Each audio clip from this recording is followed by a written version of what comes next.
tell you a story about Misha Elman. Misha Elman was a violinist with the New York Philharmonic when they were still rehearsing and performing at Carnegie Hall in New York City. After a very particularly challenging and frustrating rehearsal, his wife and him left Carnegie Hall, only to be met on the street by two excited tourists who came running up to him. "Oh my gosh, how do you get here? How do you get to Carnegie Hall?" And without even looking up and just continuing on his way, he just muttered, "Practice, practice, practice." What is it about Carnegie Hall? What is it about that venue that's so prestigious? Well, first of all, it's one of the most acoustically sound and engineered buildings in the whole entire world to perform in. Regardless if you're in the front row, the back row, if you're in the back corner, you can hear every single note as clear as day. Along with that, it's a venue that's steeped so much in music history. Everybody from Yo-Yo Ma, Vladimir Horowitz, to Jay-Z have performed at Carnegie Hall, and it's one of those venues that's kind of a rite of passage for a lot of musicians. Today I want to talk to you about what Carnegie Hall means to me, though, and how we got there. This year I've been blessed to be an advocate and ambassador for music education. It's been an amazing experience and with great celebration, but it's also been a year of great reflection. I've been interviewed by a myriad of news outlets, and they ask me questions about my background, my philosophies. And one of the questions that they always ask is they're like, "Jared, what is it about you? What is it about you that gets you the results that you get?" And my response is always, it's so true. It's really not about me. It's about my journey. It's about the experiences, the individuals I've met along the way. If you all take a moment right now, I want you to think about your very first experience, significant experience that you had with music. Some of you might think about the first piano lesson you had. Some of you might think about the first song you danced to, the first recital you were in. For me, it was my father. When I was younger, my older brother and I would be found dancing around the living room as my dad played Boogie Woogie on the piano, and he played that piano with pure abandon, just like this look of joy on his face. And I think that he was actually just trying to tire me out because I was such an active kid when I was younger. But what he really did was instill in me my first true love and experience with music. As I grew up, people know that I am adopted. I was actually adopted from South Korea when I was 4 months old. My parents had 3 other children, biological children, before me, and they wanted to provide a life and opportunity to a child that might not otherwise have those opportunities. So I grew up happily. However, I was riddled with ADHD and OCD. And through this, my parents would provide me with a menu of options in order to kind of redirect my energies. And so they threw me into sports teams and art lessons, and of course, music. So I started piano lessons at age 5. I played clarinet when I was in elementary school. And it was music that captured me.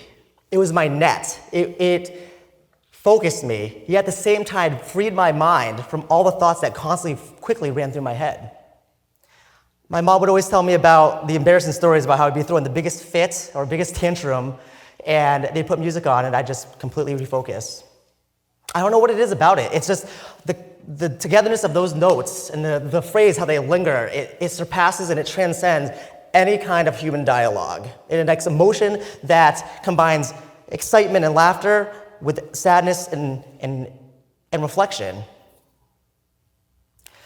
That was my relationship with music. That was the beginning of my love affair with it. And so what happened from that point, it followed me through my years of school. I moved from middle school into high school. And just like a lot of my peers who are dealing with adolescence and to find out who they are, where they belonged, it's no question that I found solace in my high school band room. And in that room, I found people that were just like me, that were excited to make music together, to collaborate and have a good time making music. It's that creation. But there was one man there, and it was my band director, who was and still is probably one of my biggest mentors to date. And in this room, he not only provided an opportunity for us to perform at wonderful events and have musical moments, but instead, but along with that, he provided us an environment that bred collaboration, excitement, motivation. We felt we could take risks. It was judgment-free. It was outstanding. So of course, I want to be like Mr. Clausen. I want to be like him. I want to have my own high school band program and do what he does. So following his example, I left my senior year and I said, I'm going to major in music education. I packed my bags excited to head off to college, excited to work with like-minded individuals that were going to be able to collaborate, that were going to be able to really focus in on the music. I was going to be able to hone my own skills and become a better musician. However, I was met with much trepidation. No one ever tells you that majoring in music can be so difficult. It's not a matter of the music and the content itself, but this music that I'd grown so much attached to, the love of it, was smothered by the pressure and competition. You get there and you're ready to go make music, and instead you're met with being ranked, you have your musical juries, you're constantly being judged, you're being placed, you're being told you're not living up to standard. I'd become so frustrated. I'd be found 2 or 3 o'clock in the morning practicing piano in that studio, and it was like my soul was dying. Getting more and more frustrated, knowing that I was not making the progress that I wanted to, nor that I needed to make in order to be successful. So I said, forget this, I can't do this anymore. I'm gonna change majors, I'm gonna take what little I still loved about music and just go on my way. I sat down with my college advisor, and I said, this is not for me, I've gotta move on to another major. I explained to him how frustrated I was, and you know what he said to me? He looked me straight in the eye, and he said, Jared, you're absolutely right. You're not the best clarinetist we've had in our studio, and you're not the best pianist that's come through our program. And I was like, oh my gosh, he's validating every single one of my insecurities. Seriously, I was just like, oh my goodness. But then he went on, thank goodness. He went on, and he said, however, what you're gonna do as a music educator is gonna far surpass the limitations of performing. Not that performing is not important. You're just gonna far surpass this. Because he said, you know what, Jared, it's not about being the best, it's about seeing the best in those that we teach. And it's so true. It was a clarifying thought. It was like a weight had been lifted off my shoulders. You know what, I've been focusing so much on music as almost like a selfish music, in terms of like making it all about me, in terms of performing and what I was doing, that I forgot its influence when I was back in that high school band room, that it's so much more than that. The idea of music education surpasses the idea of music. So I ended up continuing on my way with this new clarified paradigm shift, if you will, and I graduated from college, summa cum laude, only to find myself the year after, 22 years old, sitting across the desk at my first interview with Steve Laharsic, amazing man, principal of the middle school that I applied to. And he sat across that table from me, and I was quickly and rapidly and energetically, probably like I am now, talking about my methodologies, my philosophies, what I could bring to the program, bring to this town.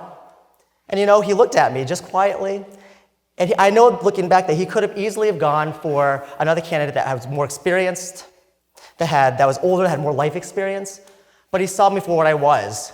He saw the best in who I was at that time. And he took a chance. And this set my career in motion.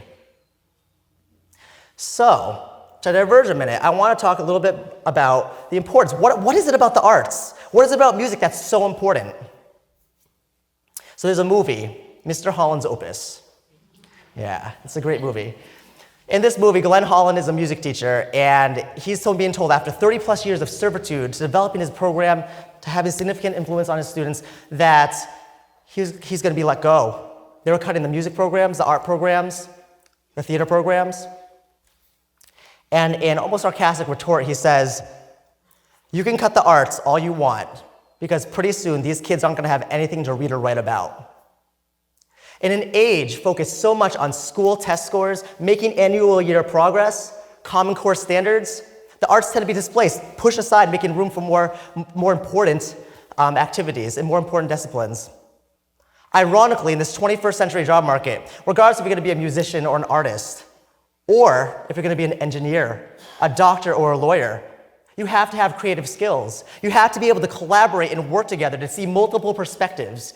You've got to be able to take risks and learn from your mistakes.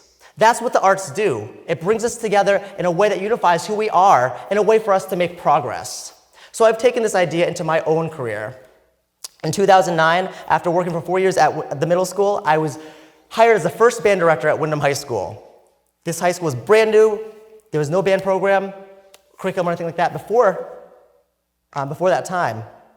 And I said earlier, I always wanted to be a high school band director, but now I realized at that point that it wasn't just about being a band director and providing musical experiences. I had a responsibility to these kids in this community to provide an atmosphere and environment that was not going to just breed wonderful musical experiences, but educate the students on a higher level. So what did I do? I focused on relationships. It's all about relationships. I involved my stakeholders. My stakeholders were my students. I involved my stakeholders who were the parents of the students, the community, the administration, to talk to them. What do you see the significance of what this is about? What do you see the purpose of this program? So what I realized is that when you focus on relationships, amazing things can happen. The relationships I have with my students will transcend any other kind of relationships I have with a lot of people in my life.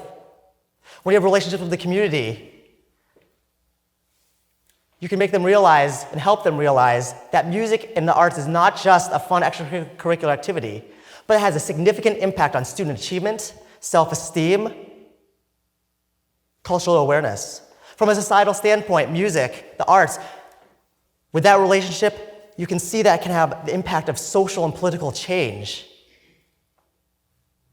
Taking these relationships along with myself in my career, I had a very wonderful, clarifying conversation with my dear friend and colleague, Bethany Berlusconi. She's 2012 New Hampshire Teacher of the Year. And you know what she said? She says, Jared, it's not about teaching subjects. We don't teach subjects. We teach students, which is so true. Our content is our vehicle. My music program is my vehicle for providing an outlet for these students to develop in a way that they're going to be able to be positive contributors to society once they leave. And I know that my students won't all major in music education or music, or even play their instruments after they leave. But you know what? Passion breeds passion, right? So I'm passionate about music, I'm passionate about education, and I want my students to find whatever it is they're going to be passionate about and go for it. They always tease me because whenever I always say this all the time, when I tell my students, when you guys are 60 or 70 or 80 years old and I'm long gone, I would love for you to be able to pick up your instrument and of course play a concert B flat major scale or play some music or whatnot. But moreover, I want them to reflect back to the experiences they had in my classroom and how I hope they've inspired them to be who they are at that point in their lives. So going back to Carnegie Hall, getting into this wonderful festival was incredible. And I was excited to tell my students that we got accepted, and they were like, yay! But they were like, well, what's so great? They've heard of it, but what's so great? So I talked about the acoustics, I talked about the history, I talked about all that stuff. And it came the day to us perform. They were still kind of like, this is great, this is awesome, yeah, but they still like, what's going on? So we sat in that warm-up room, and I said, you know what, when you get out there on stage, just come out, I want you to take a minute, and we're all just going to take a look around at that magnificent building. And think about the architecture, think about the history. And so we went out there, we went out on that stage, that huge, massive stage, and we all took a look around, and that was an emotional experience in itself. And all of a sudden the music started, I started that first downbeat, and bam. That hall filled up with the most sonorous sound. It was huge. It's a sound that none of us will forget for the rest of our lives. The performance was the absolute best the students have ever performed. It was incredible. At the end, so many community members from Windham and also from and the chaperones, everybody and the audience members were all on their feet. It was pure elation. As I got back to the hotel, which is this beautiful old hotel in New York, center of New York City, you walk up this grand marble staircase, and as you walk up, you emerge in this huge lobby filled with these ornate fixtures, and right behind you, you turn around, there's going to be a mezzanine behind you. And as I walked up those stairs, I turned around, and every single one of my students was there. They were standing on that mezzanine. And all of a sudden, that beautiful historic lobby filled with the biggest thunderous applause. If I could frame phrase that moment of those cries of joy, those shouts, those laughter, the hugging, the tears, that was the pinnacle of our experience. That was our Carnegie Hall experience. It wasn't about performing in that beautiful hall. It was about that idea of connection, that feeling of family, that reflection of our journey, what it's taken for us to get to where we were. So what does this mean? No offense to Misha Elman. It's not always about practice, practice, practice, I don't think. For me, it was about the journey. It was about the reflection on what experience we've had. It's about relishing in those significant relationships, those individuals that we met.